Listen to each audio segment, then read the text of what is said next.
ഈശോമിശിഹായ്ക്ക് സ്തുതിയായിരിക്കട്ടെ. ജോബിൻ്റെ പുസ്തകം 22-ാം അധ്യായം. എലീഫാസ് മൂന്നാമത് സംസാരിക്കുന്നു. തേമാന്യനായ എലീഫാസ് പറഞ്ഞു, ദൈവത്തിന് മനുഷ്യനെ കൊണ്ട് എന്ത് ഉപകാരം? ഒരുവൻ ജ്ഞാനിയായതുകൊണ്ട് പ്രയോജനം അവന് തന്നെ. നീ നീതിമാനായിരിക്കുന്നത് കൊണ്ട് സർവശക്തന് നേട്ടമുണ്ടോ? നിന്റെ മാർഗങ്ങൾ കുറ്റമറ്റതെങ്കിൽ അവിടുത്തേക്ക് എന്തെങ്കിലും ലാഭമുണ്ടോ? നിന്റെ ഭക്തി നിമിത്തമാണോ അവിടുന്ന് നിന്നെ ശാസിക്കുകയും നിന്റെ മേൽ ന്യായവിധി നടത്തുകയും ചെയ്യുന്നത്? നിന്റെ ദുഷ്ടത വലുതല്ലേ? നിന്റെ അകൃത്യങ്ങൾക്കതിരില്ല. നീ സഹോദരരിൽ നിന്ന് അകാരണമായി പണം ഈടാക്കി, വസ്ത്രം ഊരിയെടുത്ത് നീ അവരെ നഗ്നരാക്കി. ക്ഷീണിച്ചവന് നീ ദാഹജലം നൽകിയില്ല, വിശക്കുന്നവൻ്റെ അപ്പം പിടിച്ചു വയ്ക്കുകയും ചെയ്തു. ബലവാൻ ഭൂമി കൈവശപ്പെടുത്തുകയും സമ്പന്നൻ അവിടെ പാർക്കുകയും ചെയ്തു. വിധവകളെ നീ വെറും കൈയോടെ പറഞ്ഞയച്ചു, അനാഥരുടെ ഭുജങ്ങൾ തകർക്കുകയും ചെയ്തു. അതുകൊണ്ട് നിന്നെ കെണികൾ വലയം ചെയ്തിരിക്കുന്നു, ഭീതി നിന്നെ കീഴ്പ്പെടുത്തിയിരിക്കുന്നു. നിനക്ക് കാണാൻ കഴിയാത്ത വിധം നിന്റെ പ്രകാശം അന്ധകാരമായിരിക്കുന്നു. പെരുവെള്ളം നിന്നെ മൂടിയിരിക്കുന്നു. ദൈവം ആകാശത്തിൽ ഉന്നതനല്ലേ? ഏറ്റവും ഉയരത്തിലെ നക്ഷത്രങ്ങളെ നോക്കുക, അവ എത്ര ഉയരത്തിലാണ്. അതിനാൽ നീ പറയുന്നു, ദൈവം എന്തറിയുന്നു?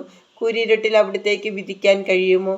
കാണാൻ സാധിക്കാത്ത വിധം കനത്ത മേഘങ്ങൾ അവിടുത്തെ വലയം ചെയ്തിരിക്കുന്നു. ആകാശവിധാനത്തിൽ അവിടുന്ന് സഞ്ചരിക്കുകയും ചെയ്യുന്നു. ദുഷ്ടന്മാർ സഞ്ചരിച്ച പഴയ മാർഗങ്ങളിൽ നീ ഉറച്ചു നിൽക്കുമോ?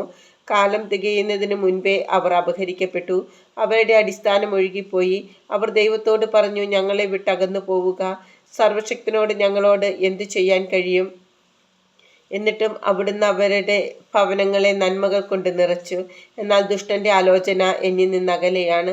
നീതിമാന്മാർ അവരുടെ അവസാനം കണ്ട് സന്തോഷിക്കുന്നു. നിഷ്കളങ്കർ അവരെ നോക്കി പരിഹസിച്ച് പറയുന്നു, തീർച്ചയായും ഞങ്ങളുടെ ശത്രുക്കൾ പിഴുതെറിയപ്പെട്ടിരിക്കുന്നു.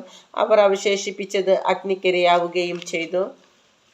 ദൈവവുമായി രമ്യതയിലായി സമാധാനത്തിൽ കഴിയുക, അപ്പോൾ നിനക്ക് നന്മ വരും.